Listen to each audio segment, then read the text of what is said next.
Bonjour Frédéric Bompard. Bonjour. Merci de nous accorder un moment un peu seul à seul, en face à face ici au stade des Antonins. Voilà, on voulait prendre un peu le temps de vous avoir que pour nous un petit moment, au-delà des conférences de presse d'avant-match ou d'après-match, où on est plus sur l'analyse des rencontres à chaud. Déjà la première question que je voulais vous poser, peut-être une question que se posent beaucoup de supporters nîmois, d'observateurs. Est-ce que vous êtes heureux au Nîmes Olympique ? À partir du moment où je fais mon métier, je suis heureux. Après, vous voyez, je vais... Là, ma femme va me rejoindre à Dijon puisqu'on a passé 6 ans là-haut et on a gardé énormément d'amis là-bas. Donc oui, je souhaiterais qu'il y ait voilà, je ne vis pas avec ma femme ici et c'est un peu le côté, je dirais, déplaisant entre guillemets. Et oui, ça faisait partie des questions d'ailleurs que j'allais vous poser. Justement, ça fait 14 mois que vous êtes à Nîmes et c'est vrai que depuis le début, votre épouse est restée à Reims. Vous vivez seul à Nîmes. Oui. On imagine quand on est loin de ses proches, c'est peut-être particulier aussi. D'autant plus dans le contexte d'ici. Ouais, alors je vais faire rigoler un peu tout le monde, surtout que j'ai deux mains gauches, donc c'est compliqué de me faire à manger pour moi. Non, mais oui, je vis un peu comme un vieux célibataire et ça, je le déplore à mon âge.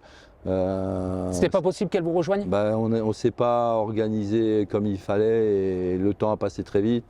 Et à l'arrivée, elle vit encore à Reims et moi, je vis encore à Nîmes. On est séparés et ça fait plus de 32 ans maintenant qu'on vit ensemble. Donc vous vous doutez bien que c'est pas tous les jours facile. On passe beaucoup de temps au téléphone en revanche. Oui, parce que j'allais dire, c'est votre premier soutien, notamment c'est elle un peu qui vous fait votre revue de presse. C'est ça, parce qu'apparemment vous n'êtes pas sur les réseaux, mais elle vous raconte un peu ce que nous, médias, on peut écrire sur vous et l'équipe. Oui, non, alors elle dit, oui, alors je ne suis pas sur les réseaux, elle n'y est pas non plus, mais elle dit un peu les journaux, oui, alors sur les réseaux peut-être, oui, forcément.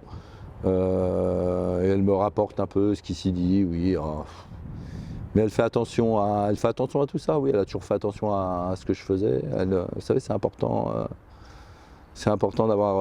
d'être en osmose par rapport à tout ça. Pour revenir à ma première question, vous avez dit que voilà, d'entraîner, ça vous rend heureux, mais d'entraîner au Nîmes Olympique, depuis que vous êtes arrivé, c'est pas évident sur le plan sportif. Il y a eu la descente l'année dernière de Ligue 2 en National, une saison là où le maintien va se jouer jusqu'au bout. Est-ce qu'on arrive quand même à prendre du plaisir ? Oui, au quotidien, je prends du plaisir. Je prends du plaisir à entraîner, donc ça c'est certain. Après, vous savez, on est jugé que sur les résultats. Et malheureusement, je ne les ai pas eus sur les derniers mois, la saison dernière, puisqu'on est descendu. Là, les résultats sont en dents de scie, je dirais, et il nous reste des points à aller chercher pour se maintenir. Aujourd'hui, nous sommes relégables à ce jour. Nous ne l'étions pas hier soir je ne sais plus à quelle heure étaient les matchs, à 18h ou 19h30, peu importe.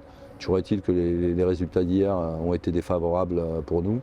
Donc on se retrouve relégable. Maintenant la situation pour nous elle reste la même, c'est pour un point de plus ou un point de moins. Nous de toute façon si on veut se maintenir il nous faut des points, donc il nous faut gagner des matchs. Et allons les chercher et moi j'espère de tout cœur maintenir le Nîmes Olympique en national, c'est la moindre des choses. On va en parler un peu plus de cette dernière ligne droite du maintien. Est-ce que dans toute votre carrière, on ne va pas citer d'années, mais ça fait longtemps que vous êtes dans le football en tant que joueur, adjoint, entraîneur, est-ce que vous diriez que c'est l'expérience la plus dure que vous vivez au Nîmes Olympique ? Oui. Sans aucun doute. Oui. Pour quelle raison ? Je ne sais pas. Vous savez, choisir c'est renoncer. Donc j'ai peut-être pas fait le bon choix, j'en sais rien. Je suis peut-être pas arrivé au bon moment surtout. Je ne sais pas, je me pose des questions. Est-ce que je méritais tout ça ? J'en sais rien. J'ai vécu des moments difficiles ici. J'ai été beaucoup dans l'adversité. Vous avez vu que je ne m'exprime plus là-dessus. À partir du moment où j'ai voulu un petit peu m'exprimer là-dessus, on a très vite dit que j'étais toujours en train de me plaindre. Donc, vous avez senti un peu seul, manque de soutien parfois ? Je me suis senti complètement seul. Mais c'est juste que je ne me suis jamais plaint. Je dis les choses, c'est tout. Vous étiez encore sous contrat l'été dernier, mais vous auriez pu faire le choix de ne pas continuer. Qu'est-ce qui vous a motivé quand même ? Vous saviez déjà un peu, vous aviez fait 6 mois, un peu la galère où vous étiez entre guillemets, mais qu'est-ce qui vous a fait continuer ? C'est la raison pour laquelle je voulais dire choisir, c'est renoncer. Qu'est-ce qui m'a fait continuer ?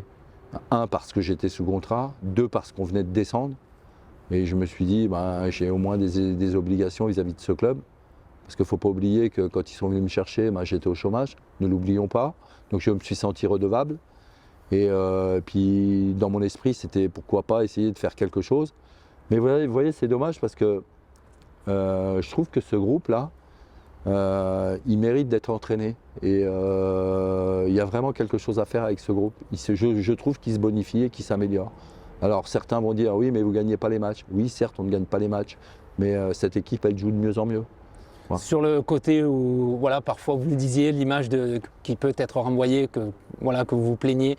Parfois, ce qui a été peut-être dur, c'est de faire le deuil aussi quand on a connu des clubs comme Marseille, Lille, la Roma, avec des moyens d'une autre galaxie, un confort au quotidien pour les joueurs. On sait que c'est pour ça que vous battez aussi, ces petits détails qui font le professionnalisme et qui font qu'en national, qui plus est à Nîmes, ben on se retrouve à faire des longs déplacements en bus, quitte des fois à dormir chez l'habitant sur des déplacements un peu rocambolesques.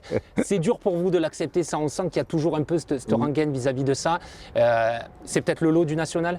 Alors c'est le lot du national, mais à partir du moment où le club a le statut professionnel, c'est normal que moi je réagisse comme ça et que je fonctionne comme ça. Je pense que de temps en temps, on pourrait améliorer certaines choses.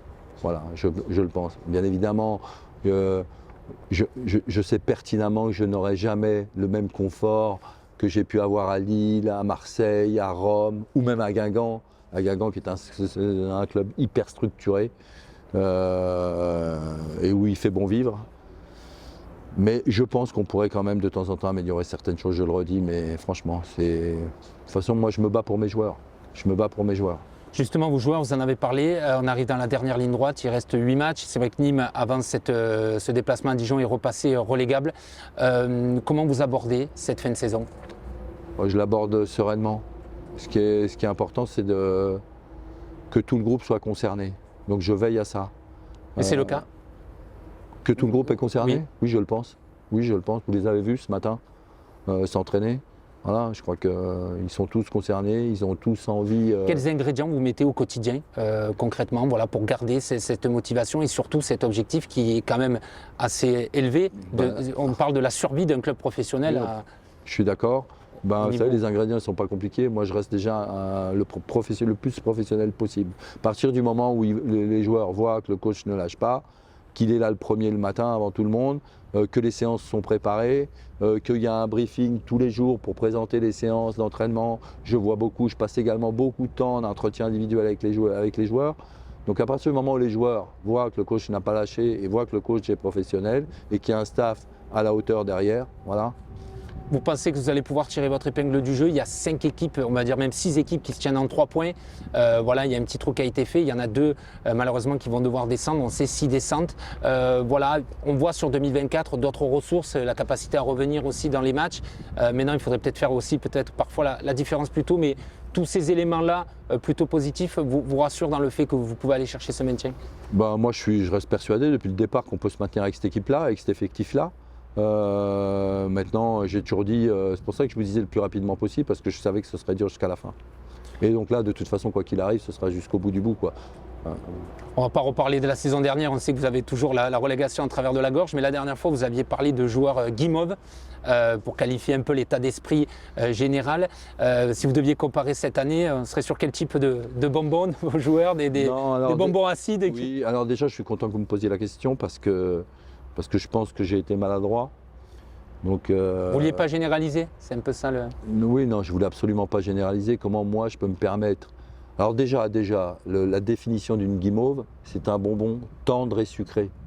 Voilà. Alors ce que j'ai voulu dire, c'est qu'on a peut-être été un peu trop tendre à certains moments. Mais comment moi, aujourd'hui, je pourrais me permettre de traiter de guimauve, entre guillemets, si on interprète la signification comme quelqu'un de mou, alors je pense à des Malik Chokunte, des Guess Fofana, des Kylian Gessoub, des Lopi. Bien évidemment que tous ces garçons-là, j'ai rien à leur reprocher. Voilà, donc je fais mon mea culpa par rapport à... Oui, on est sur quel bonbon? Non, mais je fais mon mea culpa déjà par rapport à ça. J'ai eu écho que certains l'avaient mal pris, je m'en excuse. Voilà, encore une fois, d'ailleurs, je tiens à leur tirer un grand coup de chapeau. Voilà, quand je parle de Malik Chokunte ou de Thibaut Varga, ce qu'ils font à Laval, c'est formidable, quoi. Donc, surtout, voilà, j'espère qu'ils m'en voudront pas. J'ai été maladroit, et voilà, je fais mon mea culpa par rapport à ça. Est-ce que, pour parler un peu d'une note positive, est-ce que déjà avec comment j'appellerais les miens quand si... J'en sais rien du tout. Des malabars ou des carambars, non, j'en sais rien. Je sais pas. Justement, avec ce groupe, on sait que voilà, il y a une vraie cohésion. Vous avez créé une bulle. Ces joueurs sont avec vous. Est-ce que déjà vous vous êtes peut-être lancé un défi ou promis quelque chose si vous arrivez à aller chercher ce maintien ensemble avec ce groupe? Non, c'est juste promis entre nous de tout faire pour maintenir cette équipe et pour que le club garde son statut professionnel à la fin de la saison. C'est ça surtout. Il faut avoir le sens des responsabilités. Est-ce que si le club se sauve, si on vous propose de continuer, vous serez en fin de contrat en juin prochain, ça peut vous tenter? Oui. Sébastien Larçé aussi aimerait continuer. Il a souvent clamé l'idée de vous prolonger. Oui, et Ça je vais pourrait vous vous expliquer pourquoi. Parce que je pense qu'il y a un potentiel au niveau du groupe pour faire quelque chose la saison prochaine. Pourquoi pas, du coup, viser plus haut, Exactement. jouer c'est le à haut ça que tableau. c'est à ça que je pense, hein, bien évidemment. Avec cet effectif-là, c'est Oui, pas une après- question aussi un peu plus voilà, il faudrait peut-être étoffer ou oui, de bah, moyens. bien évidemment. Après, il serait remodelé à l'intersaison. Mais il y a une base, c'est ça surtout. Est-ce que vous en avez déjà parlé avec votre président, Rani Assaf? Est-ce que vous avez Malheureusement, des nouvelles malheureusement, je vais répondre à votre question. J'aurais pu dire joker, mais je vais répondre. Vous savez, je dis les choses et ne voyez en aucun cas du mal derrière ma réponse. Non, simplement, j'ai aucun rapport avec mon président, je trouve ça dommage. Je trouve ça dommageable parce que Vous étiez vus, vous aviez mangé ensemble, mais ça remonte il y a quelques mois. c'est la maintenant. seule fois que je l'ai vu de la saison, donc je l'ai pratiquement pas vu de la saison. Pourquoi est-ce que je dis que c'est dommageable? Parce que je reste persuadé que la réussite d'un club, c'est d'abord l'entente entre son président et son entraîneur. Vous auriez aimé peut-être un message à vous qui vienne peut-être parler un peu aux joueurs, là, cette dernière ligne droite, pour remotiver un peu les puis troupes? ça reste le président, on aimerait le voir un petit peu plus souvent. Bon, voilà. Mais vous avez vu que j'en fais plus état et puis j'ai quand même un devoir de réserve par rapport à tout ça. Bien sûr. Donc c'est pour ça que je vous dis c'est regrettable et dommageable, c'est tout. Qu'est-ce que vous voulez que je vous dise d'autre? Bon, les feux sont plutôt ouverts pour voilà, ces derniers matchs. Il faudra aller aussi le chercher à l'extérieur, ce maintien, parce que sur les 8 derniers, il y aura 5 déplacements à Nîmes. Voilà, vous avez gagné que 2 fois à l'extérieur cette saison. Évidemment, les chiffres, les stats, on peut les bouger, mais ça passera aussi loin des Antonins. Non, mais c'est vrai, les stats, elles sont pas bonnes à l'extérieur, je suis d'accord avec vous, hein, de toute façon. Après, il y a 2 matchs qui arrivent là, à l'extérieur, justement, puisqu'on parle des matchs à l'extérieur. On va à Dijon et on ira à Épinal ensuite. Il faut aller faire le plein, quoi. Faut pas calculer, il faut être ambitieux. Pourquoi il faut être ambitieux? Parce qu'on a besoin de points, justement, pour se maintenir. Donc, on va prendre les matchs les uns après les autres, à commencer par celui de Dijon. Vendredi, vous savez que Dijon, j'ai passé 6 ans, j'étais un bâtisseur. Ça vous tient à cœur? Ah oui, complètement. Vraiment, vraiment. Et ils avaient gagné là en plus le match aller, donc j'imagine que. Non, on a fait 0-0. Ah oui, 0-0, pardon. Non, mais il y a l'envie de briller là-bas. Non, vous pensiez à la saison dernière où on les avait joués ici et on avait fait un très bon match du reste. On doit mener par au moins 3 buts d'écart à la mi-temps et à l'arrivée, on perd le match de 1. Et il y a l'envie, oui, là-bas sur un peu vos terres de briller. Ouais, j'aimerais bien, parce qu'on a tellement fait de choses à l'époque. Si vous saviez, on est arrivé, ce club, il était. Je ne vais pas dire qu'il n'y avait rien, mais il y avait besoin de tout faire, quoi.